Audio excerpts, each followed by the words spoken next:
another Boulevard Paper Fight deck analysis. I'm again going through my Worlds Collide decks that I got a little bit early, and it's Star Alliance's turn.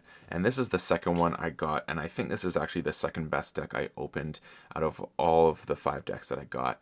And this one is called Hydrolobe Frampton Kingsley Regulator. Feels like a very Star Alliance name, and it's a LOGOS Star Alliance Shadows combination. So right off, as always, I'm going to count the Ember pips, count creatures, Ember control, and creature control, and see where we stand just from that. That's my standard sealed analysis start off point. So we got 1, 2, 3, 4, 5, 6, 7, 8, 9, 10, 11 printed Ember. Good number, nice number. And then creatures, we got 1, 2, 3, 4, 5, 6, 7, 8, 9, 10, 11, 12,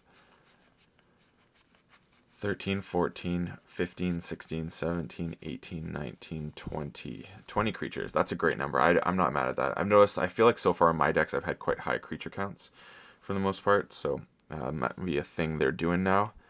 So let's go over some of the ways of capturing Ember or taking opponent off of a key. So we got Cutthroat Research, not great, but it does do work, I think, in this situation because there's a double E die, which makes your opponent's keys cost more, so there's a potential they have to go higher, and you can use Cutthroat more effectively than you normally would be able to, and would actually put them off a key. Then we have,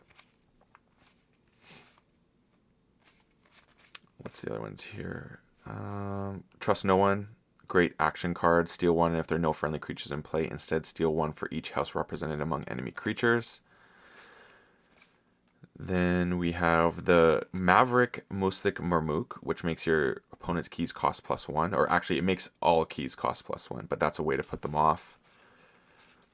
Then there is Sensor Chief Garcia, which makes keys cost +2 during your opponent's turn. Stealth mode, potentially, but more works in your favor as a key thing. And that's about it. So honestly, not a ton of Ember control, but what it does have, it's more got key cost here control. So you're making your opponent forge more inefficiently, sorry. And that has the potential for things like Cutthroat Research. But yeah, it doesn't really have ways where you're taking your opponent off of keys for the most part and stealing or anything like that. But it can cause things to be hectic for your opponent and make them slow down their gameplay potentially, and then you can go ahead with it instead. So let's look at a little bit of creature control here. So what we got is Anomaly Exploiter, destroy a damaged creature. That's always good. J-Vinda can deal a damage to a creature, and if it destroys that creature, your opponent discards a random card. I like the Vindas with bad pennies. So there's a couple Vindas. There's J-Vinda, which allows you to steal an Ember if you destroy a creature. I finally feel like bad pennies kind of have a place where you can recur them this way and then discard them afterwards, or keep playing them because you know a Vinda can just keep doing damage and doing some fun tricks against your opponent. What else is there? I guess Mug kind of counts. This is going to be great against all the Saurian creatures. It says move 1 from a creature to your pool, deal 2 damage to that creature. So you can still deal 2 damage to that creature even if you move the 1 Ember off, because you do as much as you can. I guess this kind of counts because it says until the start of your next turn, non-challenge creatures cannot be used to fight. Whisper, amazing creature control. This card, I think, is going to be overlooked to start with, but I think people are going to start realizing how powerful this card is. So, yeah, we have a Whisper here, and it says lose 1 Ember if you do destroy a creature. Then we got the Mystic Marmook, which deals 4 damage to a creature. Always great. What else do we have here? This sort of counts. It says you can stun a creature with it's an upgrade that gives the ability to stun a creature with Fight Reap. And then Peace Accord definitely counts. So this is basically kind of playing chicken. So each player gains 2 Ember. Then after a creature is used to fight, its controller loses 4 Ember, destroy Peace Accord. So you're basically playing chicken to see who wants to fight first. So it's kind of interesting, especially if there's a board heavy deck. And I've used it to really great effect where my opponent just can't fight or anything, and you just play this weird game. So it's kind of interesting. The one way you do use it though is if you forge, you basically, whoever forges first basically can do it, so they have no Ember in play, and then gets rid of this. So that's one way. And then Kirby's Blaster is a fight roop ability of deal 2 damage to a creature. So again, a little bit of damage potential there. So now let's go through the deck as a whole. Babbling Bibliophile, a 1 power creature that has a reap ability of draw 2 cards. Oddly enough, that kind of gets overlooked sometimes, but easy target to kill. Cutthroat Research, we know about this one, pairs great with Edai and the other key cost increases to make your opponent have more Ember that you can steal. Daughter's always great. During your draw step, you refill your hand to an additional card, and it's a 2 power creature with elusive. Double Edai, I absolutely love this card.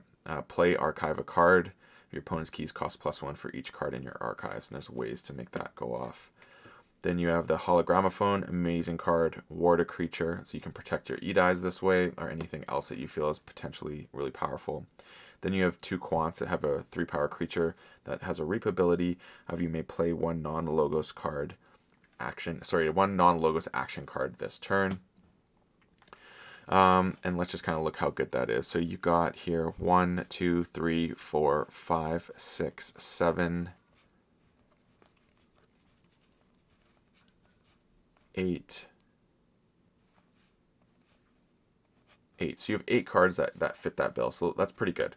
Then you also have Sanitation Engineer. And basically it's a hazardous 1, 4 power creature that has a reap, discard a card from your hand. So that's just a way to filter out some things you don't need. Some of this card is a little bit unuseful because you don't really want to be discarding certain cards in your hand, but it can be powerful to allow yourself some extra draw. Again, Anomaly Exploiter.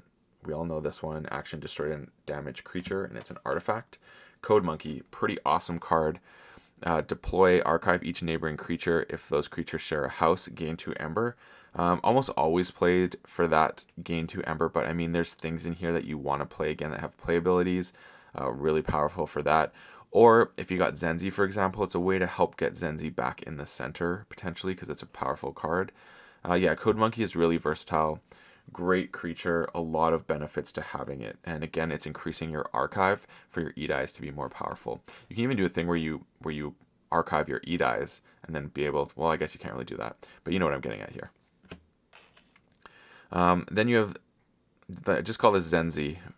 It's way too hard to pronounce this one. So it's a 4/2 creature, and it's the leader for Logos. So every house has a leader, which has, when it's in the center of your battle line, benefit. This one is during your draw step. If Zenzi is in the center of your battle line, refill your hands to 2 additional cards.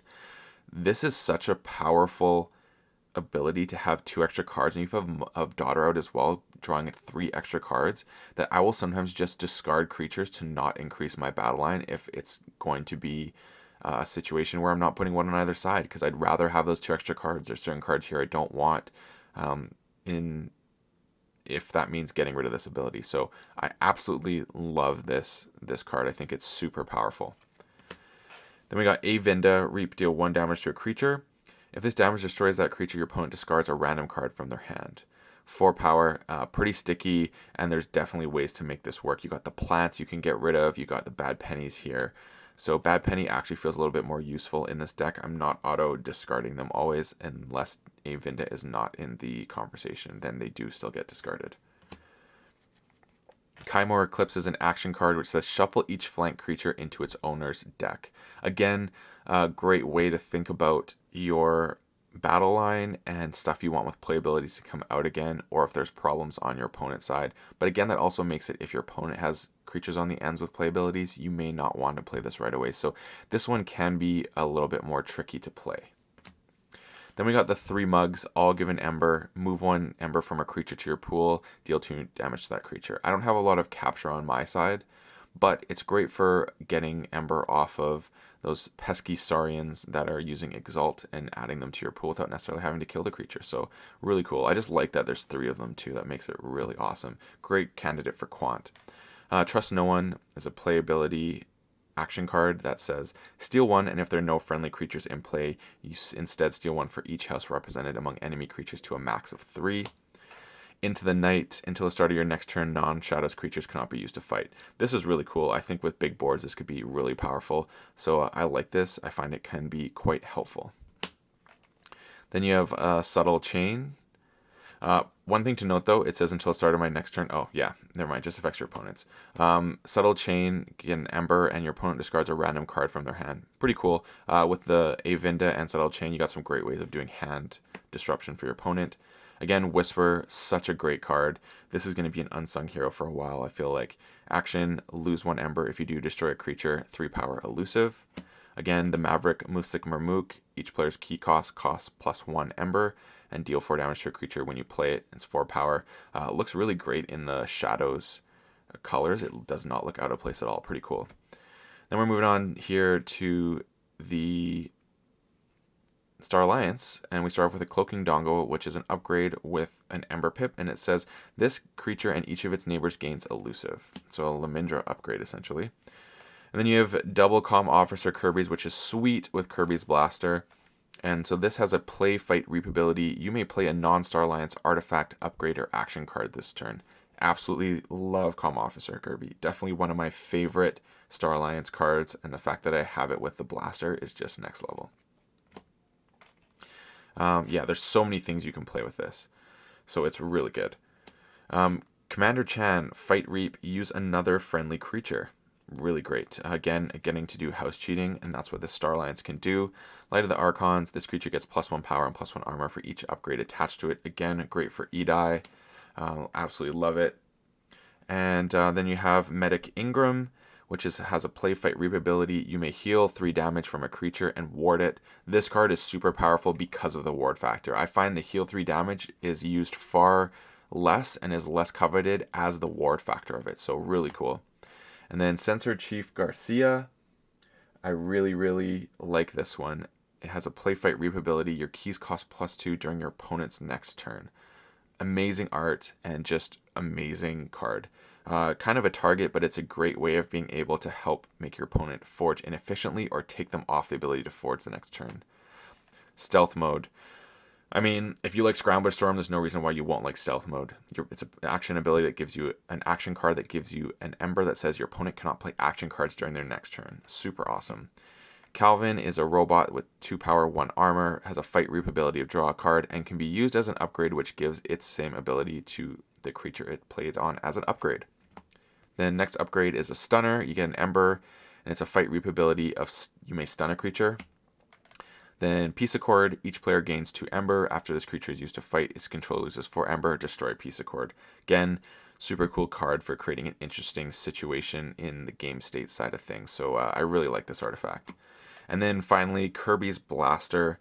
This creature gains fight reap. You may deal 2 damage to a creature or attach Kirby's Blaster to Comm Officer Kirby. And after you attach Kirby's Blaster to Comm Officer Kirby, draw 2 cards. So I'm guessing I could swap this between the two Comm Officer Kirbys. I don't know if it's once it's on one you can't do that, but that'd be a really cool way to just keep drawing 2 cards every turn and bouncing back and forth. So yeah, that's it for Hydrolobe, Frampton, Kingsley, Regulator. I really like the Star Alliance deck. I think there's a lot of really interesting plays in here, and the Star Alliance is super strong, as well as the Logos, and you kind of just using shadows to do some stuff in between. Yeah, so really cool. I hope you enjoyed this deck analysis. Please do like and subscribe. And as always, may your Ember never be stolen and you forge your keys promptly. Have a good one.